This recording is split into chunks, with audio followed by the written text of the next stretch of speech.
Parashat Noach. Ceci est l'histoire de Noach. Noach fut un homme juste, irréprochable entre ses contemporains. Il se conduisit selon Dieu.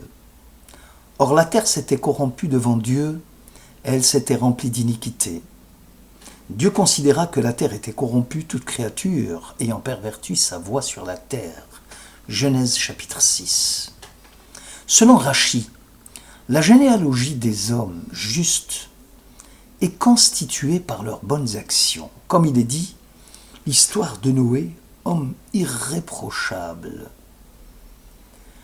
Généralement, chacun se dédouane en affirmant que l'essentiel de son bonheur est destiné à assurer une vie juive authentique à ses enfants et à ses petits-enfants. Et qu'en est-il de lui-même ? Noé s'est préoccupé, disent nos sages, de sa propre vie religieuse, comme il est dit, l'histoire de Noé. C'est d'abord Ele Toldot Noach. Il a compris que son ascension spirituelle était aussi importante que celle qu'il souhaitait pour ses enfants.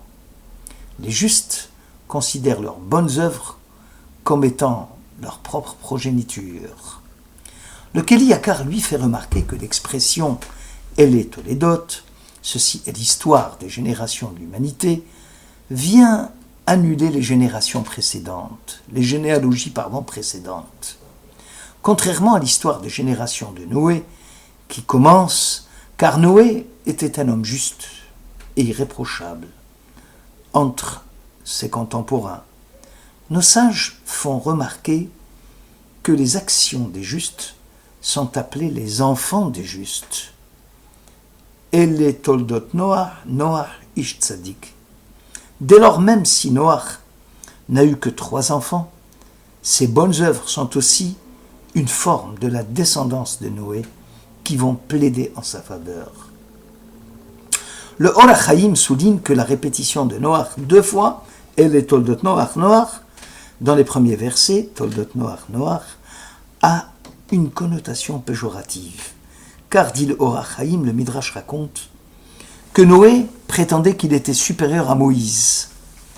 Celui-ci lui répliqua « Tu n'as sauvé que ta famille sans te soucier à sauver la génération entière.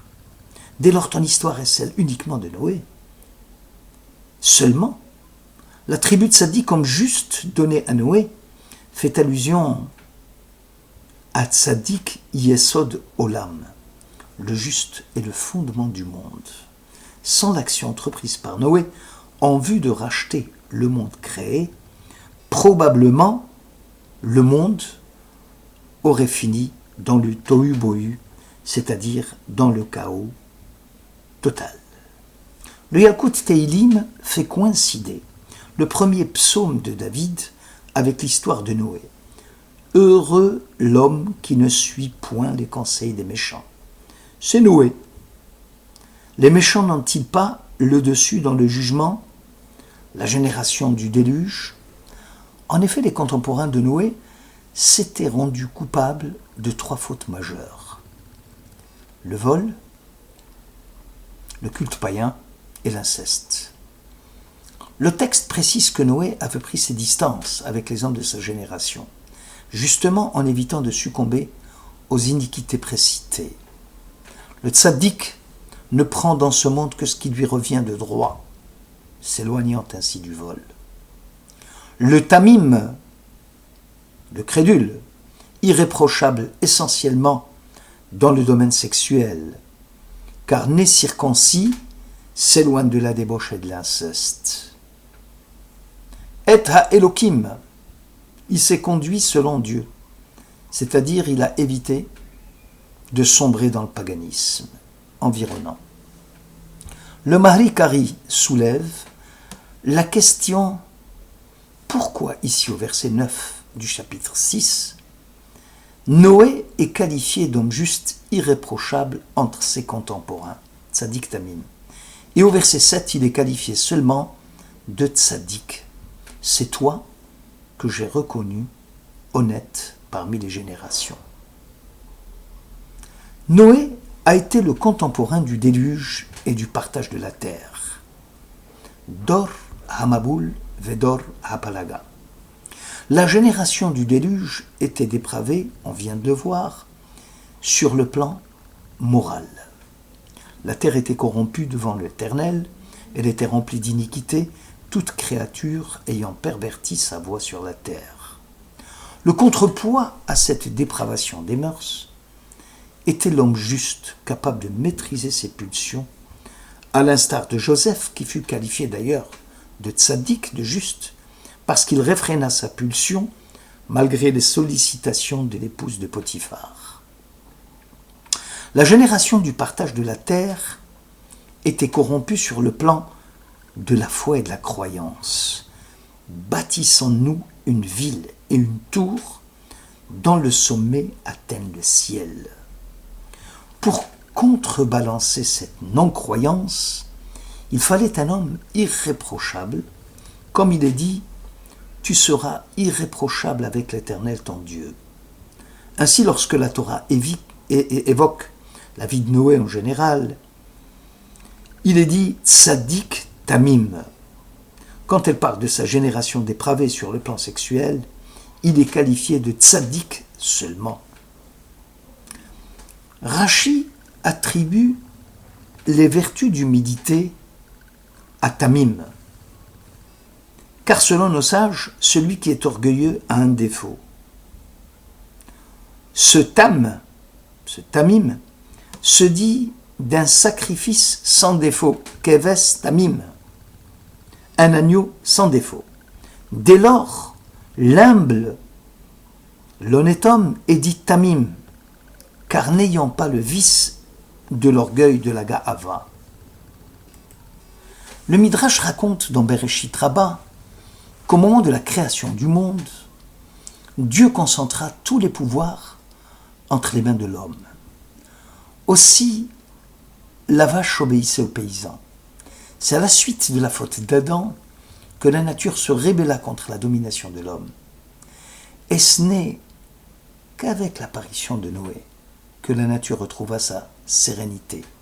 Noé, de la racine nachat, sérénité, en acceptant de se soumettre à l'action de l'homme. Elle Toledot Noach. La première des actions de Noé fut d'ailleurs l'apaisement du déchaînement de la nature en rébellion contre l'homme. Les contemporains de Noach lui réclamaient les outils nécessaires au travail de la terre, comme la charrue, le socle. Noach est appelé Ish comme Ish Adama, l'homme de la terre. Il confectionna alors des outils pour eux et ils s'en servirent. Noach compléta l'apaisement de la nature en se conduisant sereinement avec Dieu, si bien que Dieu aspira la délicate odeur. Il est dit, désormais je ne maudirai plus la terre à cause de l'homme. Désormais je ne frapperai plus les vivants comme je l'ai fait. Plus jamais, tant que durera la terre, semailles et récoltes, froidure et chaleur, été comme hiver, jour et nuit, ne seront jamais interrompus. On peut dire que Noé concilia Dieu avec la terre, et la terre avec les hommes. Noach et Réach Niroach, une odeur agréable. Les sages affirment que Noach se conduisait bien avec Dieu seulement, et à Elohim, en négligeant d'agir en vue d'admonester ses contemporains. Aussi ceux-ci le considéraient comme un juste irréprochable, car il ne lui reprochait rien, se contentant de s'isoler avec Dieu, sans se préoccuper des hommes de sa génération. Certains de nos maîtres considèrent que Noach avait énormément de mérite, car vivant au sein d'une communauté dépravée, il a su tenir le cap de marcher droit avec Dieu et de ne pas se laisser emporter par la vague de corruption qui sévissait alors. A fortiori, si Noé avait été le contemporain d'Abraham, très certainement, son ascension spirituelle aurait été 1000 fois plus importante que celle qu'elle fut.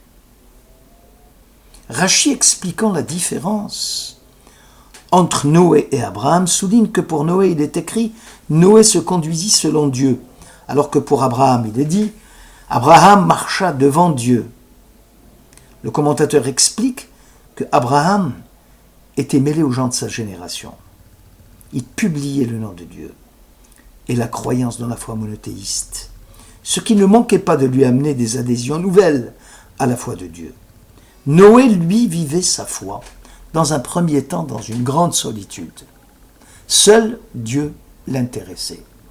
La relation avec les hommes n'était pas sa préoccupation majeure.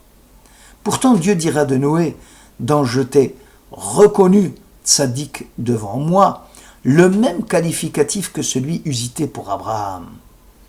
En réalité, dès que Noé entreprit la construction de l'arche, pendant toute la durée des travaux de confection, Noé n'a eu de cesse de proclamer que le déluge allait engloutir la terre et que les hommes devraient s'amender. Et là, on reconnaît que son comportement s'apparentait alors à celui d'Abraham. Il devenait à son tour un tzaddik devant Dieu. Les noms donnés par Noé à ses enfants illustrent bien le comportement de Noé vis-à-vis de Dieu. Noé engendra 3 fils, Shem, Cham, Japhet. Shem est le nom ineffable de Dieu, celui qui appelle à une prise de conscience ferme et claire des devoirs de l'homme dans le monde et du but qu'il doit assigner à tous ses efforts tous les jours de sa vie. Cham, l'accomplissement de la mitzvah, doit se faire avec une grande chaleur. La chaleur se dit chamimut, avec un zèle constant. C'est l'homme qui brûle d'envie de servir son Créateur et qui est prompt dans son mouvement comme la flamme rapide Cham. Il n'aura de repos qu'il n'ait mené à bien son acte. Le zèle étant la conséquence d'une ardeur intérieure. Le 3e fils s'appelait Japhet. Seule l'action divine constitue une parure pour ceux qui l'accomplissent. Japhet tiferet, la parure. Celui qui aime son Créateur d'un amour fidèle fait partie de ces amants auxquels nous sommes liés par l'amour.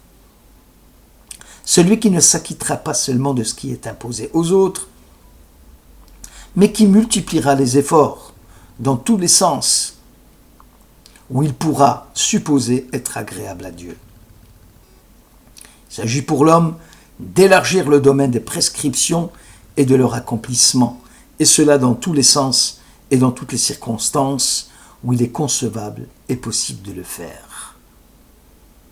Décidément, on peut dire que l'histoire de Noach, c'est l'histoire de l'humanité dans ses rapports avec Dieu et avec les hommes.